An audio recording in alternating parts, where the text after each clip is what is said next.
Hello learners, स्वागत है आपका इकोनॉमिक्स एकेडमी में। मैं मंजू शर्मा एक बार फिर से लेकर आई हूँ आपके लिए एक नया वीडियो का टॉपिक है measurement of price elasticity of demand, यानी मांग की कीमत लोच का माप। मतलब कि मांग की कीमत लोच को हम माप कैसे सकते हैं। ये तो हमें पता ही है कि जो लोच है, मांग की लोच है, वो क्या है, मेजरमेंट है चेंज का। तो उसको हम कौन कौन से मेथड से माप सकते हैं, इसको हम इस वीडियो में डिस्कस करेंगे। इससे पहले की वीडियो के अंदर हमने इलास्टिसिटी को डिस्कस किया है, इलास्टिसिटी की टाइप्स को डिस्कस किया है। तो जो बेसिक है इसका, वो हम इसकी पहले की वीडियो में कर चुके हैं। आप उस वीडियो को ज़रूर देखिएगा क्योंकि वहाँ पर इसका बेसिक है। आप उसको देखेंगे तभी आपको ये अच्छे से समझ में आएगा। उसका लिंक आपको डिस्क्रिप्शन बॉक्स में मिल जाएगा। तो चलिए अब आ जाते हैं आज की वीडियो पर। जो प्राइस इलास्टिसिटी है उसको मेज़र करने के हमारे पास 5 मेथड्स हैं, जिनमें से सबसे पहला है परसेंटेज और प्रोपोर्शनेट मेथड यानी प्रतिशत विधि, टोटल एक्सपेंडिचर मेथड यानी कुल व्यय विधि, पॉइंट मेथड यानी बिंदु विधि, आर्क मेथड यानी कि चाप विधि, रेवेन्यू मेथड यानी कि आगम विधि। तो ये हमारे पास 5 मेथड्स हैं जिनसे हम प्राइस इलास्टिसिटी ऑफ डिमांड को मेज़र कर सकते हैं। सबसे पहले मेथड को डिस्कस करते हैं, जो है प्रोपोर्शनेट या परसेंटेज मेथड। यहाँ पर हमें नाम से ही पता चल रहा है कि यहाँ पर हमें एक तरह से जो चेंज है उसको किस में लेकर के करना है, परसेंटेज चेंज की फॉर्म में लेना है। तो ये जो मेथड है हमारा, ये पूरी तरह से जो प्राइस इलास्टिसिटी ऑफ डिमांड की डेफिनेशन है उसके ऊपर बेस्ड है। तो डेफिनेशन क्या थी प्राइस इलास्टिसिटी ऑफ डिमांड की, कि जो प्राइस में चेंज है उसमें होने वाले चेंज की वजह से डिमांड में होने वाले चेंज का माप, मेजर। तो अब क्या है, यानी कि percentage change in price of commodity, यानी जिस कॉमोडिटी की हम बात करें उसके प्राइस में परसेंटेज या प्रोपोर्शनेट चेंज कितना आया है, और उसकी वजह से जो क्वांटिटी डिमांडेड है, यानी वस्तु की मांगी गई मात्रा में जो प्रतिशत परिवर्तन आया है, उसके अनुपात को हम किसके रूप में देखते हैं, प्राइस इलास्टिसिटी ऑफ डिमांड के रूप में देखते हैं। ठीक है, तो अब देखिए percentage change in quantity demanded कैसे निकालेंगे हम। किसी भी चीज़ में जब हमें परसेंटेज निकालनी होती है या परसेंटेज चेंज हमें देखना है, तो हम क्या देखते हैं, चेंज कितना हुआ डिवाइड बाय इनिशियली वो कितना था, multiply by 100। In the same way नीचे क्या आ जाएगा, percentage change in price divide by price initially कितना था, मल्टीप्लाई बाय 100। 100 से 100 क्या हो गया, कैंसिल हो गया। ये हमारे पास आ गया delta Q by Q multiply by, ये जो नीचे वाली टर्म है ये रिवर्स हो जाएगी, मल्टीप्लाई में जाएगी तो रेसिप्रोकल हो जाएगा, इसका पी बाय डेल्टा पी आ गया। ये माइनस साइन हमारे पास इसलिए है क्योंकि प्राइस में और क्वांटिटी डिमांडेड में इन्वर्स रिलेशन होता है, नेगेटिव रिलेशन होता है, इसलिए हमने इसको प्राइस लगाया। यहाँ पर जो डेल्टा है आपका, ये शो कर रहा है चेंज, यानी कि परिवर्तन को, कि कितना परिवर्तन हुआ है। तो यहाँ से अब हमारे पास देखिए, जो इसको हम एडजस्ट कर लेते हैं, पी को आगे लिख लेते हैं और डेल्टा क्यू को पीछे लिख लेते हैं। इससे वैसे कोई फर्क नहीं पड़ने वाला, but just for a symmetry कि P by Q and delta, change वाले टर्म्स एक साथ आ जाएंगे और विदाउट चेंज वाले इनिशियल टर्म्स एक साथ आ जाएंगे, इसके लिए ही बस। तो इलास्टिसिटी ऑफ डिमांड क्या आ गई, minus P by Q into delta Q by delta P. अब इसको समझने के लिए हम एक एग्जाम्पल ले लेते हैं, बड़ा ही सिंपल। इसको समझना बड़ा ईजी हो जाएगा, हमें क्लियर हो जाएगी चीज़ें। हमने लिया, सपोज कीजिए कि प्राइस कितना है 20 और क्वांटिटी डिमांडेड उस समय पर कितनी है 5। अब अगर प्राइस क्या करता है, फॉल करता है, कितना हो जाता है 10, तो क्वांटिटी डिमांडेड कितनी हो जाती है, इंक्रीज राइज करेगी क्वांटिटी डिमांडेड, तो कितनी हो गई 10। अब यहाँ पर लर्नर्स मैंने वर्ड इस्तेमाल किया राइज, डिमांड जो है वो राइज करेगी, राइज इन डिमांड। ठीक है, क्यों ये वर्ड यूज़ किया, इसका बड़ा इंपॉर्टेंट रीज़न है, क्योंकि इंक्रीज वर्ड हम यूज़ नहीं कर सकते, बिकॉज इंक्रीज इन डिमांड जो है वो कॉमोडिटी के अपने प्राइस की वजह से नहीं होता, बल्कि अदर फैक्टर्स की वजह से होता है। तो ये बड़ा इंपॉर्टेंट टॉपिक है, जहाँ हम एक्सटेंशन इन डिमांड और increase in demand, in concept को अलग अलग से अच्छे से समझते हैं।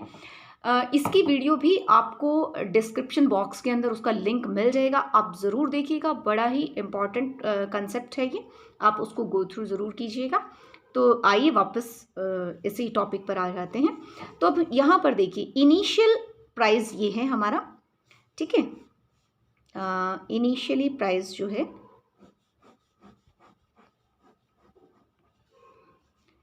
इनिशियली प्राइस कितना है 20 और जो क्वांटिटी है वो कितनी है 5। अब जो प्राइस है वो 20 से कितना हो गया है, कम होकर के 10 हो गया है, ठीक है। तो चेंज इन प्राइस कितना हो गया 10 माइनस 20, जो बाद में है, बाद वाली में से पहले वाली टर्म माइनस होगी तो क्या आ जाएगा माइनस का 10। और क्वांटिटी डिमांडेड देखिए इनिशियली कितनी थी 5 और अब कितनी हो गई है क्वांटिटी डिमांडेड, इसको हम Q1 कहेंगे, Q1 हो गई है 10, ठीक है। ऐसे ही इसको भी हम यहाँ पर लिख सकते हैं, P1 कितनी हो गई है 10 कीमत, ठीक है। तो अब देखिए कि जो हमारा डेल्टा Q है वो क्या आएगा Q1 माइनस Q, क्या आ जाएगा ये देखिए 10 माइनस 5 कितना आ गया 5। अब ये सारी जो वैल्यूज़ हैं इनको हम अपने इस फॉर्मूले के अंदर रख देंगे। Elasticity, price elasticity of demand क्या आ जाएगा देखिए P by Q into delta Q by delta P, ये फॉर्मूला है विद माइनस साइन। ये माइनस साइन हम बड़े ध्यान से इसको ऐसे ही ब्रैकेट लगा करके रखेंगे, जब हमें ज़रूरत होगी तब हम इसको ब्रैकेट को ओपन करेंगे। तो P देखिए इनिशियली P कितना था 20 और इनिशियली क्वांटिटी कितनी थी 5, ठीक है। चेंज इन Q कितना है 5 और चेंज इन P कितना है माइनस का 10, इसको भी हम ब्रैकेट लगा देते हैं, ठीक है। 5 से 5 कैंसिल हो गया और ये 10 से 2 पर चला गया, ठीक है। ये माइनस साइन और ये माइनस साइन मल्टीप्लाई में है आपस में, माइनस माइनस मल्टीप्लाई होकर के हो गया प्लस। तो हमारे पास जो इलास्टिसिटी है वो कितनी आ गई है 2, प्राइस इलास्टिसिटी कितनी आ गई 2। तो है ना बिल्कुल सिंपल। सो बहुत इजी मेथड है ये, इससे ही हम ज़्यादातर न्यूमेरिकल्स को सोल्व करते हैं। अब चलते हैं इसके दूसरे मेथड के ऊपर जो है टोटल एक्सपेंडिचर मेथड। सेकंड है हमारा टोटल एक्सपेंडिचर मेथड।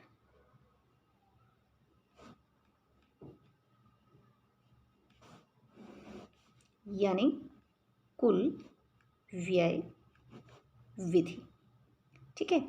तो सबसे पहले तो ये समझिए कि कुल व्यय क्या है। हमें पता ही चल रहा है कुल व्यय मतलब कि हमने कुल कितना खर्च किया। सो अगर हमने क्यू क्वांटिटी परचेज की है, किस हिसाब से P प्राइस पर परचेज की, तो Q को P से मल्टीप्लाई कर देंगे, हमारे पास क्या आ जाएगा टोटल एक्सपेंडिचर।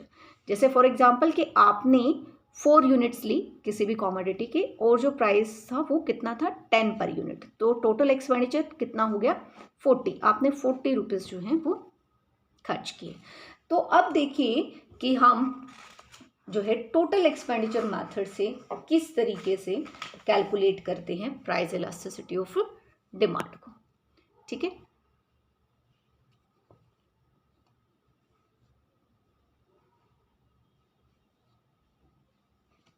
उसके लिए हम क्या करेंगे, इस तरीके से ये एक टेबल कंस्ट्रक्ट करेंगे जहां पर हमने लिया प्राइस, क्वांटिटी, ठीक है, टोटल एक्सपेंडिचर, क्योंकि हमें पता है कि हमें किस तरीके से निकालना टोटल एक्सपेंडिचर, उसके लिए हमें प्राइस भी चाहिए और ये भी चाहिए। फिर हम यहाँ पर कहेंगे कि कीमत में परिवर्तन कितना है, change in price, change in price किस तरीके से है, और उसके बाद टोटल एक्सपेंडिचर में जो चेंज है, टोटल एक्सपेंडिचर चेंज वो किस तरीके से हो रहा है, और यहाँ पर हम इलास्टिसिटी को बताएंगे कि कितनी है, ठीक है। तो सपोज कीजिए हम बिल्कुल सिंपल से एग्जाम्पल से इसको हम डिस्कस करेंगे, बिल्कुल सिंपल, जितना सिंपल हो सकता है उतना। सपोज कीजिए कि इनिशियली प्राइस कितना था 1, क्वांटिटी कोई पर्सन जो है कितनी परचेज कर रहा था 8, तो टोटल एक्सपेंडिचर कितना आ गया 8, ठीक है। अब सपोज कीजिए कि प्राइस जो है वो क्या हो जाता है, इंक्रीज हो जाता है। अब प्राइस इंक्रीज होगा तो क्वांटिटी डिमांडेड क्या करेगी, फॉल करेगी। कितनी हो गई, सपोज कीजिए 2, ठीक है, सीधा सा रिलेशन है कि प्राइस इंक्रीज हुआ तो क्वांटिटी डिमांडेड क्या हो गई, फॉल कर गई। तो अब जो टोटल एक्सपेंडिचर है वो 4 मल्टीप्लाई बाई 2 कितना आ गया, 8। ठीक है, इन द सेम वे अगर हम यहाँ से लें कि प्राइस अगर सपोज करो इससे ही यहाँ से लें 4 से अगर 2 हो जाए, ठीक है, और डिमांड कितनी हो गई है, 4 हो गई है, टोटल एक्सपेंडिचर कितना है, 8। अब आप यहाँ पर देखिए कि जब प्राइस इंक्रीज हुआ 1 से 4 हो गया, टोटल एक्सपेंडिचर क्या रहा हमारा, सेम, नो चेंज। प्राइस जब डिक्रीज हुआ 4 से 2 हो गया, तब भी हमारा जो टोटल एक्सपेंडिचर है वो क्या रहा, सेम।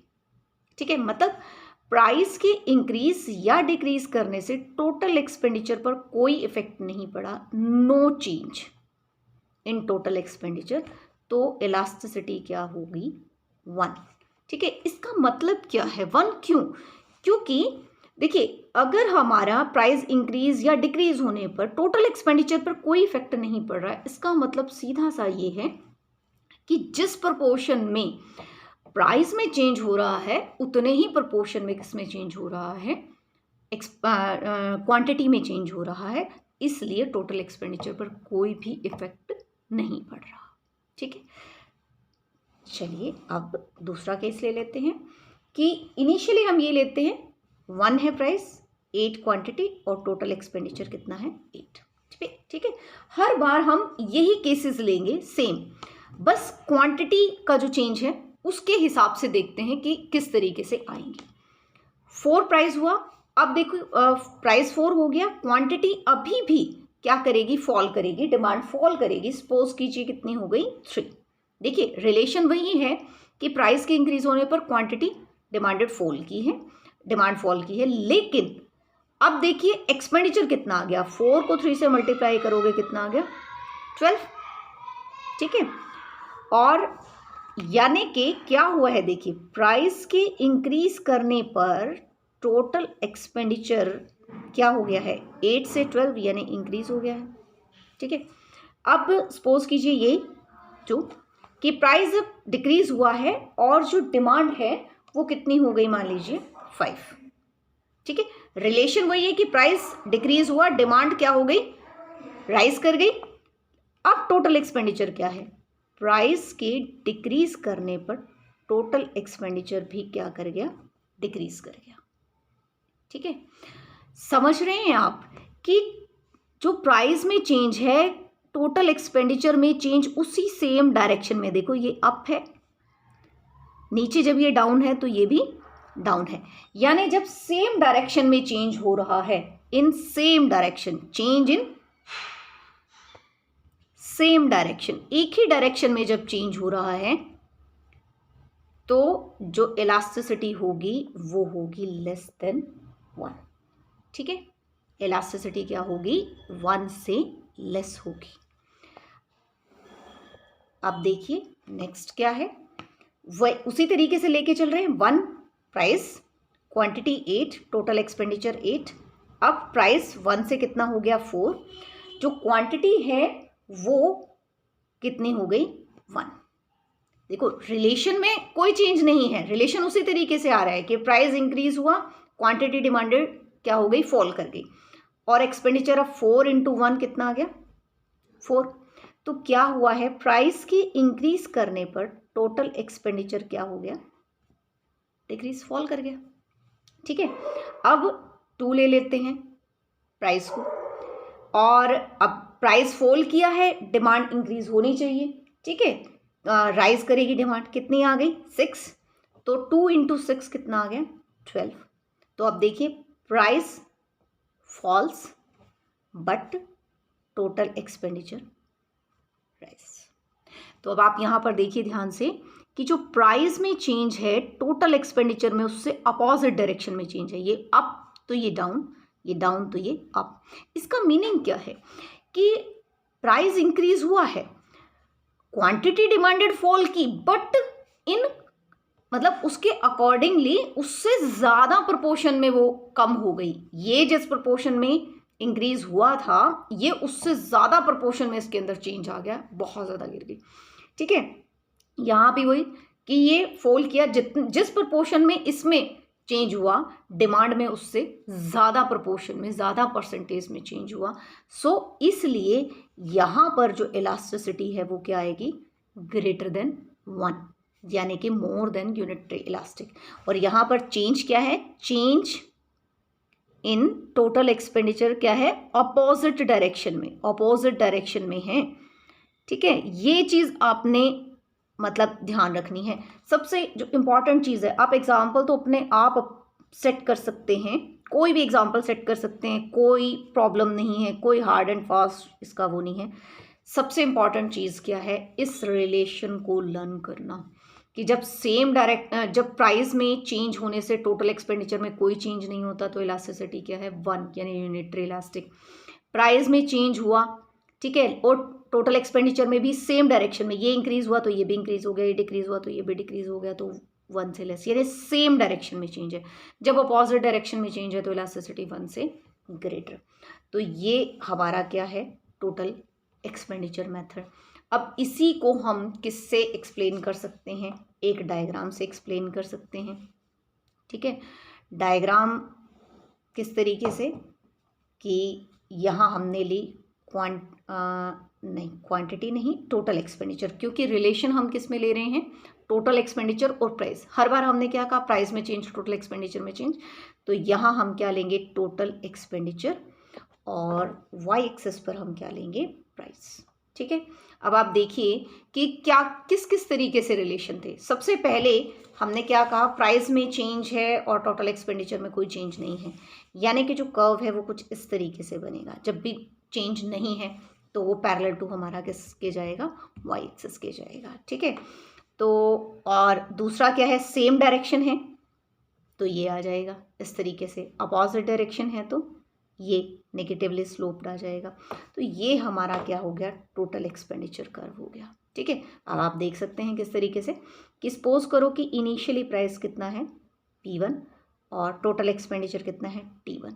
ठीक है, अब प्राइस क्या हुआ, इंक्रीज हो गया, कितना हो गया, P2 हो गया, और टोटल एक्सपेंडिचर भी इंक्रीज हो गया। तो सेम डायरेक्शन में है, यानी यहाँ से लेकर यहाँ तक इस पार्ट पर इलास्टिसिटी क्या है, लेस देन 1, क्योंकि सेम डायरेक्शन में चेंज है। ठीक है, अब प्राइस P2 से इंक्रीज होकर के P3 हो गया। अब देखिए एक्सपेंडिचर तो अभी भी उतना ही है, T2। अगर प्राइस और इंक्रीज हो जाए, P4 हो जाए, अभी भी एक्सपेंडिचर कितना है, T2, यानी कि प्राइस के इंक्रीज डिक्रीज का कोई इफेक्ट नहीं पड़ रहा। इट मीन्स यहाँ पर इलास्टिसिटी क्या है, इक्वल टू 1, यूनिटरी इलास्टिक। ठीक है, अब हम ले लेते हैं कि प्राइस और इंक्रीज हो गया, भाई P5 हो गया। ठीक, यहाँ अब यहाँ लाए हम, तो अब जो क्वांटिटी टोटल एक्सपेंडिचर है वो क्या हो गया, डिक्रीज। प्राइस इंक्रीज हुआ था और टोटल एक्सपेंडिचर क्या हो गया, डिक्रीज, यानी अपोजिट डायरेक्शन में चल पड़ा ना। तो यहाँ पर इलास्टिसिटी क्या हो गई, 1 से ग्रेटर। तो इस तरीके से हम इसको डायग्राम से भी एक्सप्लेन कर सकते हैं। ठीक है, तो इम्पॉर्टेंट चीज़ क्या है लर्नर्स, इसके अंदर ये जो रिलेशन है आपने इसको बहुत अच्छे से जो है लर्न रखना है। ठीक है, इसके बेस पर बहुत बार जो है शॉर्ट क्वेश्चंस आ जाते हैं, कॉम्पिटिटिव एग्ज़ाम में भी आ जाते हैं कि सेम डायरेक्शन में चेंज है तो इलास्टिसिटी कितनी होगी, और अपोजिट डायरेक्शन में है तो कितनी होगी, कोई चेंज नहीं हो रहा प्राइस में चेंज होने पर, सो इलास्टिसिटी क्या होगी। अच्छा, एक और इम्पॉर्टेंट चीज़ देखिए, यहाँ पर जो इलास्टिसिटी है उसको हम उसकी सिर्फ क्या बता रहे हैं, रेंज। ये जो टोटल एक्सपेंडिचर मेथड है हमारा, ये जस्ट हमें क्या बताता है, range of elasticity, range of elasticity की, इलास्टिसिटी की रेंज क्या है। ठीक है, देखिए क्या हमने कहा कि इक्वल टू 1 है, ठीक, मतलब यूनिटरी इलास्टिक है, या हमने क्या कहा 1 से ग्रेटर है। अब 1 से ग्रेटर में हम ये नहीं कह सकते, यहाँ पर एग्जैक्टली नहीं बता सकते कि 1 से ग्रेटर कितनी है, 2 है, 5 है, 10 है, कितनी है, नहीं बता सकते। इन द सेम वे हमने कहा कि इलास्टिसिटी 1 से लेस है, 1 से लेस 0.2 है, 0.4 है, 0.6 है, 0.55 है, क्या है, एग्जैक्ट नहीं पता चलता। ठीक है। तो यहाँ पर हमें सिर्फ रेंज पता चलती है, इलास्टिसिटी की एग्जैक्ट वैल्यू नहीं पता चलती। जबकि अभी जो हमने इससे पहले प्रोपोर्शनेट मेथड किया था उसके अंदर हमने देखा था कि इलास्टिसिटी कितनी आई थी हमारे, इक्वल टू 2 आ गई थी। ठीक है, तो वहाँ पर हमें प्रोपोर्शनेट मेथड में एग्जैक्ट वैल्यू पता चलती है इलास्टिसिटी की, जबकि यहाँ पर हमें क्या पता चलती है, रेंज पता चलती है। तो अभी इस वीडियो में हम इन 2 मेथड्स को ही डिस्कस करेंगे। बाकी के 3 मेथड्स के लिए आप कमिंग वीडियो को ज़रूर देखिएगा। अभी के लिए इतना ही। Thank you so much. Bye and take care. God bless you all.